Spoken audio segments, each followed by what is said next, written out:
This will be for the con exercise, quadratics by taking square roots. Okay, there's an intro version of this exercise. I suggest you do that one first. Okay, so we have this equations. They want us to solve for x and enter the solutions from least to greatest. So obviously there's going to be two solutions here. So the way to solve this equation is to isolate this part of the equation. And once we do that, we can just take the square root of both sides. So since we want to isolate this, and it's minus 64 right here, the opposite is positive 64. Okay, so we're going to do that to both sides. And bring down your x plus 5 squared.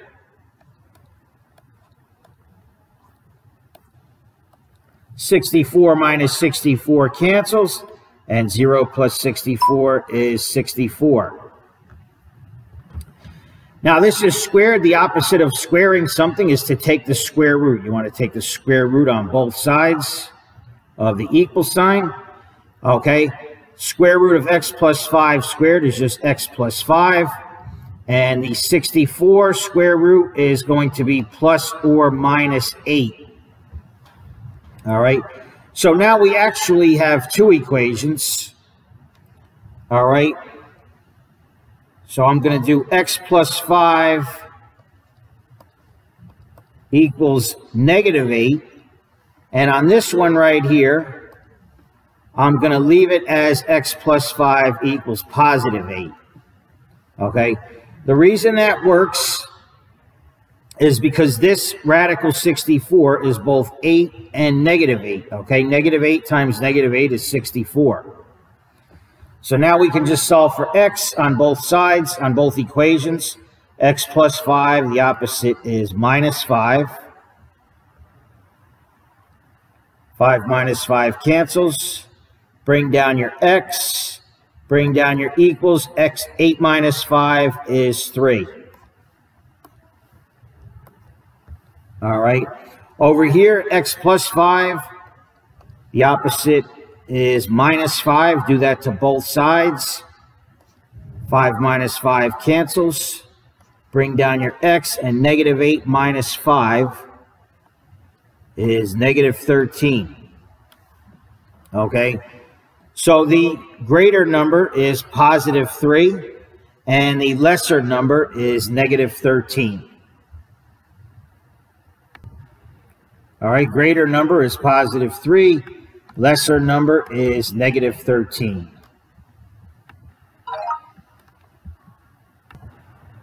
Okay, here they want us to find the zeros of the function and then enter from least to greatest once again.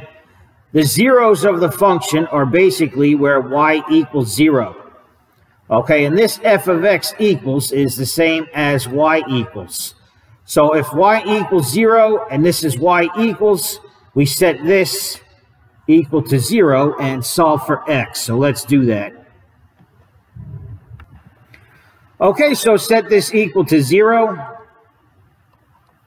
Now we want to isolate this part of the function because this whole thing is squared, and then we can take the square root of both sides. So to get rid of negative 16, do the opposite. And that's going to be a positive 16 on both sides. Bring down your x minus 4 squared. 16 minus 16 cancels. And 0 plus 16 is just 16.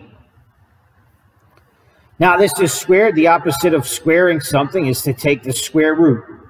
Okay, do that to both sides. And we're left with x minus 4. And the square root of 16 is both positive and negative 4. So we're going to have to make two equations, okay? We'll do x minus 4 equals negative 4. And right here we'll do x minus 4 equals positive 4. All right, so we have the two equations now. Solving for x, I'm going to add 4 on both sides. The 4's cancel. Bring down your x, and negative 4 plus 4 is 0. Over here, same thing. I'm going to add 4 to both sides. 4 minus 4 cancels. Bring down your x, and 4 plus 4 equals 8. So this one here, the 0 is the lesser, and 8 is the greater. Okay, 0 was the lesser, and 8 was the greater. And of course, if you ever want to check your work, you can just plug this in and see if it equals 0. Plug in either one. Okay, one more. Solve for x.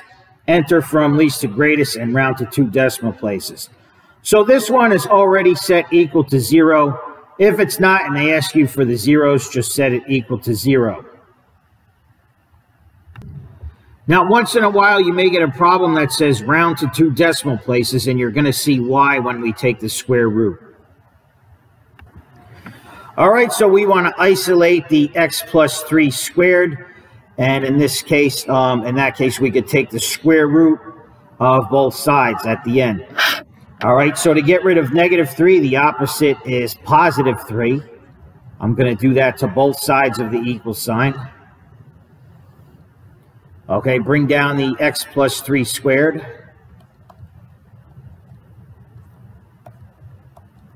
3 minus 3 cancels, and that's going to equal 0 plus 3, or positive 3. The opposite of squaring something, the way to undo the squared is to take the square root.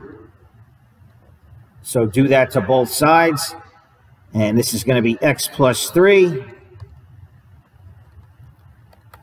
And in order to do square root of 3, we're going to have to go into decimals. Okay, I'm going to leave it alone for now. And we'll just say this is plus or minus radical 3. Okay, and since we have plus or minus, we're going to do 2 equations. All right, so x plus 3 once again. And right here, we'll do the negative version of radical 3. And on this one here, we'll keep the positive version of radical 3. Okay, so here we have x plus 3. I'm going to do minus 3 on both sides. It cancels here. Bring down your x, and that's going to equal radical 3 minus 3. Over here, once again, minus 3 on both sides. 3 minus 3 cancels. And this is going to be negative radical 3 minus 3. So both of these we're going to do on the calculator and round to 2 decimal places. Okay, the first one, radical 3 minus 3. So some calculators work differently. On the Google calculator, you can hit the square root first. So we're doing radical 3, close parentheses, and then minus 3. Click equals. Okay, and we're looking for 2 decimal places. So we go to the 3rd decimal. If it's 5 or more, you round it up. Okay, so this negative 1.26 is going to be negative 1.27.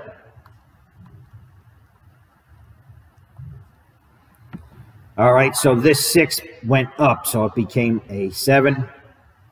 All right, and now for the other answer, negative radical, hit clear, negative radical 3, so negative square root of 3, close parentheses, and then minus 3. Click equals. Okay, once again, we need to round off. We go to the 3rd decimal place right here. If it's less than 5, you round it down, so it's negative 4.73. Now, the higher the negative, the lower the number, the smaller the number. So this one is actually the lesser answer, and this one is the greater answer. All right, the lesser x is negative 4.73. The greater x is negative 1.27.